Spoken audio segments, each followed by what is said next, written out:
Hello दोस्तों, बागी classes में आपका स्वागत है। आज से रेलवे में पूछे गए साइंस के सभी प्रश्नों का सीरीज चलेगा। चलिए देखते हैं पहला क्वेश्चन में बोल रहा है, द्रव्यमान संरक्षण के नियम के अनुसार निम्नलिखित में से कौन सा कथन सही है। कौन सा कथन सही है? तो द्रव्यमान संरक्षण का सिद्धांत क्या कहता है? द्रव्यमान का न तो सृजन किया जा सकता है न तो विनाश किया जा सकता, तो ऑप्शन बी सही हो जाएगा। अगला क्वेश्चन देखते हैं।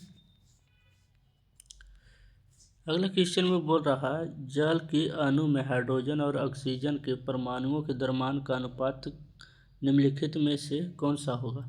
तो कह रहा है जल के अणु में, तो जल का सूत्र होता है क्या? तो H2O होता है।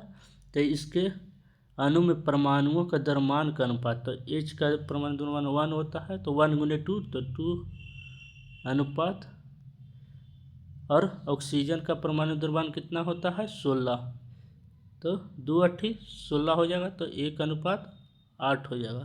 तो इसका करेक्ट आंसर कैट। अगला क्वेश्चन, निम्नलिखित में से किस धातु को चाकू से नहीं काटा जा सकता? चाकू से नहीं काटा जा सकता, तो चाकू से किसको काटा जा सकता है? तो पीरियोडिक टेबल के पहला वर्ग को चाकू से काटा जा सकता है। उसमें कौन कौन आता है? तो उसमें आता है सोडियम, पोटेशियम और लिथियम। लिथियम भी काट सकते हैं चाकू से। तो कौन नहीं काट सकते हैं? तो कॉपर को चाकू से नहीं काट सकते। अगला क्वेश्चन,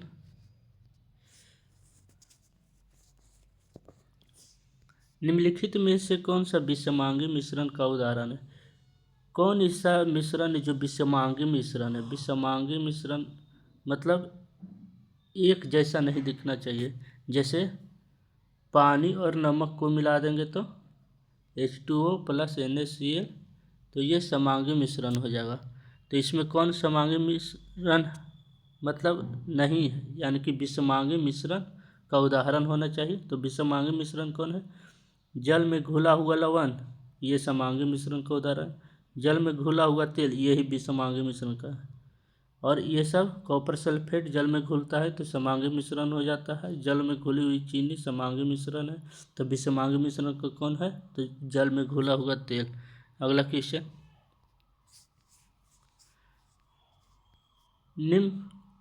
अगला क्वेश्चन में बोल रहा है, अम्ल और क्षार के बीच अभिक्रिया में कौन सा उत्पाद बनता है? तो कह रहा है अगर एसिड और बेस का अभिक्रिया करेंगे तो कौन सा उत्पाद बनेगा? तो एसिड बेस की अभिक्रिया से बनता है लवण, साल्ट बनता है और जल बनता है। तो कौन आंसर हो जाएगा इसमें? ए, ऑप्शन ए, लवण और जल बनता है। यही कहेगा एसिड और माने अम्ल और धातु की अभिक्रिया, मेटल की अभिक्रिया करेंगे तो क्या बनेगा? लवण, साल्ट बनेगा और हाइड्रोजन गैस रिलीज होगा।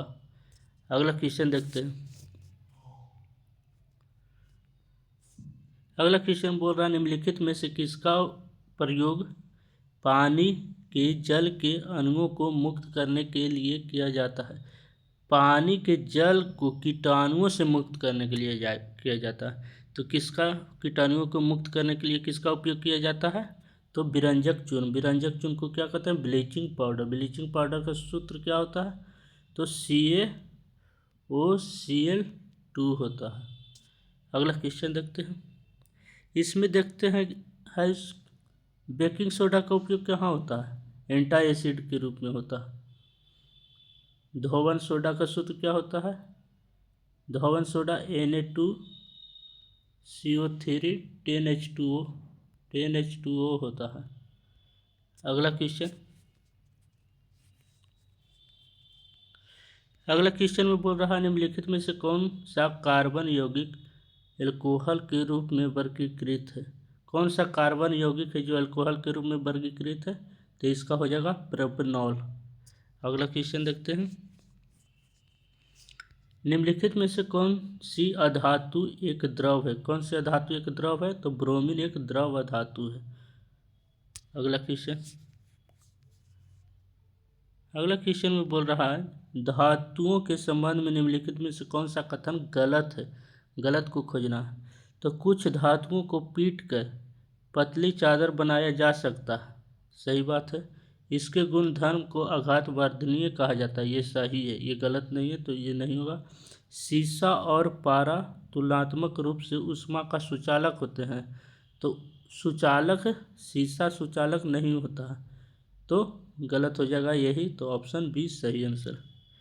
अगला क्वेश्चन देखते हैं। ठोस पदार्थों के तापमान में वृद्धि करने पर क्या होता है? कह रहा है ठोस पदार्थ उसको तापमान में वृद्धि करेंगे तो क्या होगा? तो उसके क्या होगा? कणों की गतिज ऊर्जा बढ़ जाएगी। ठोस के पदार्थों के तापमान में वृद्धि करेंगे तो उसके अणुओं की गतिज ऊर्जा क्या होगा? वृद्धि हो जाएगा। अगला क्वेश्चन, निम्नलिखित में से कौन सा विषमांगी विलयन का उदाहरण है? फिर से एक ही सवाल आया, तो कौन होगा? तेल और पानी का मिश्रण। अगला क्वेश्चन, ऑक्सीजन अणु एक है। ऑक्सीजन कैसा अणु है? ऑक्सीजन एक द्विपरमाणुक अणु है, तो ऑक्सीजन एक द्विपरमाणुक अणु होते हैं, द्विपरमाणु। त्रिपरमाणुक कौन होता है? तो नाइट्रोजन होता है। और चतुष्परमाणु कौन होता है? तो P4 यानी फास्फोरस होता है। एकल परमाणु कौन होता है? एकल परमाणु लिथियम, सोडियम। अगला क्वेश्चन, निम्नलिखित में से कौन सा विषमांगी मिश्रण का उदाहरण नहीं है? अरे इसमें बोल रहा है समांगी मिश्रण, समांगी मिश्रण का उदाहरण नहीं है। क्या बोल रहा है इसमें? समांगी मिश्रण का उदाहरण नहीं है, तो समांगी मिश्रण का उदाहरण नहीं है, विषमांगी नहीं, गलत पढ़ लेते। यानी समांगी मिश्रण का उदाहरण नहीं, यानी कि विषमांगी मिश्रण कौन है इसमें? विषमांगी मिश्रण कौन है? विषमांगी मिश्रण कौन है इसमें पूछ रहा है, तो विषमांगी मिश्रण हो जाएगा, फिर वही है जल में तेल, विषमांगी मिश्रण है। अगला क्वेश्चन, निम्नलिखित कथन के लिए सही नियम का चयन कीजिए। सही नियम कौन है उसके चयन करना है। बोल रहा कथन, किसी रासायनिक अभिक्रिया के दौरान द्रव्यमान का ना तो सृजन किया जा सकता ना ही विनाश। यह कौन सा नियम है? तो द्रव्यमान संरक्षण का नियम है। अगला क्वेश्चन,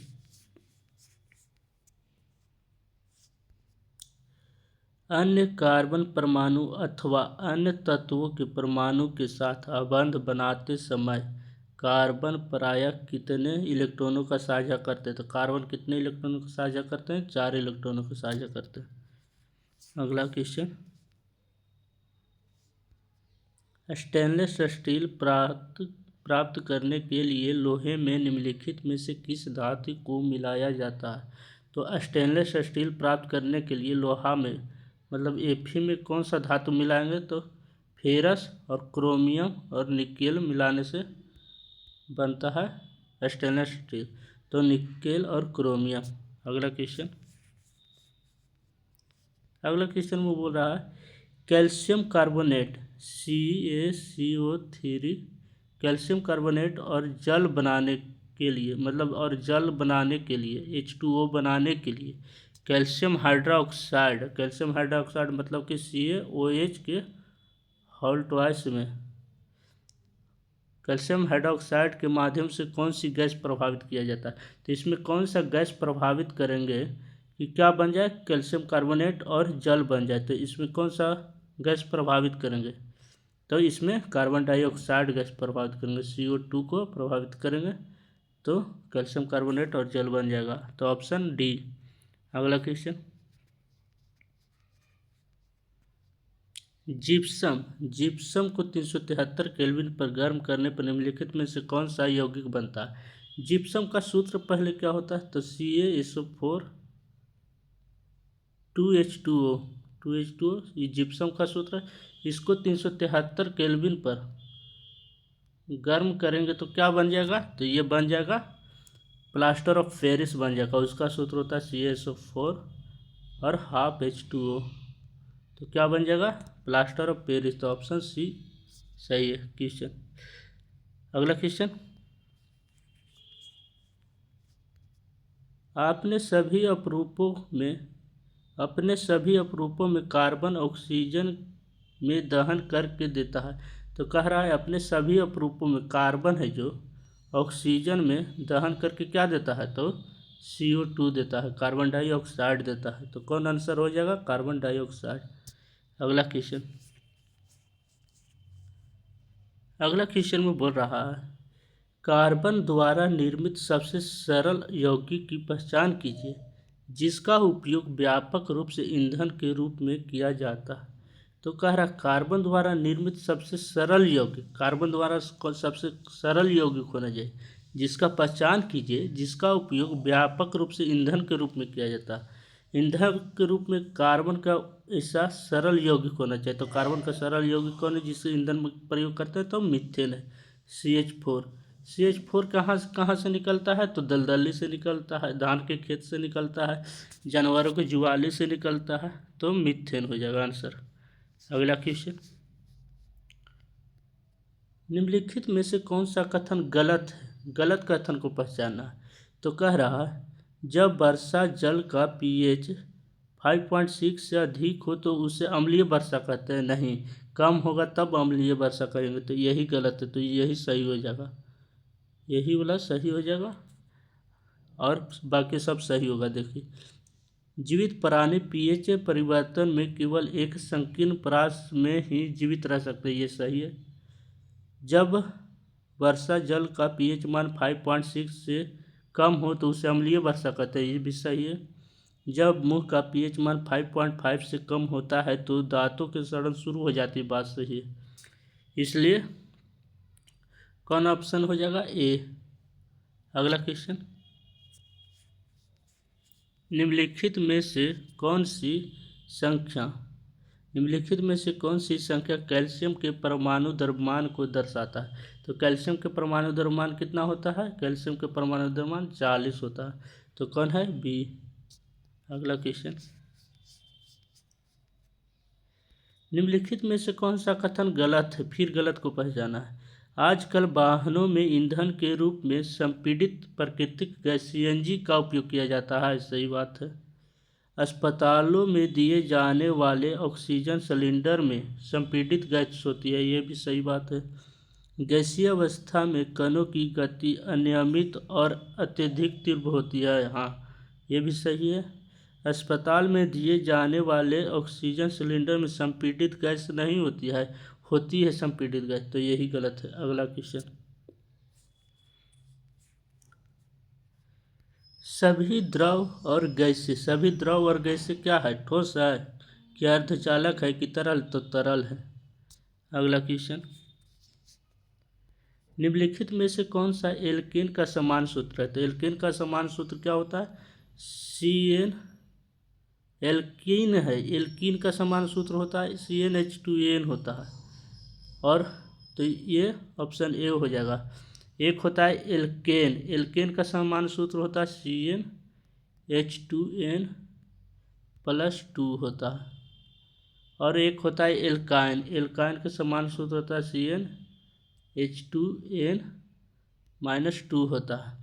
तो कहता है एल्कीन का समान सूत्र ये होता है, इसमें एक एल्केन होता है जो संतृप्त विलयन होता है, और एल्कीन और एल्काइन, एल्कीन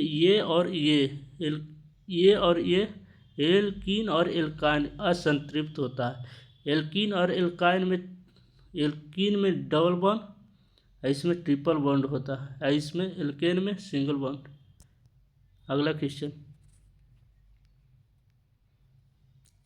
कार्बन की संयोजकता क्या है। कार्बन की संयोजकता 4 होता है।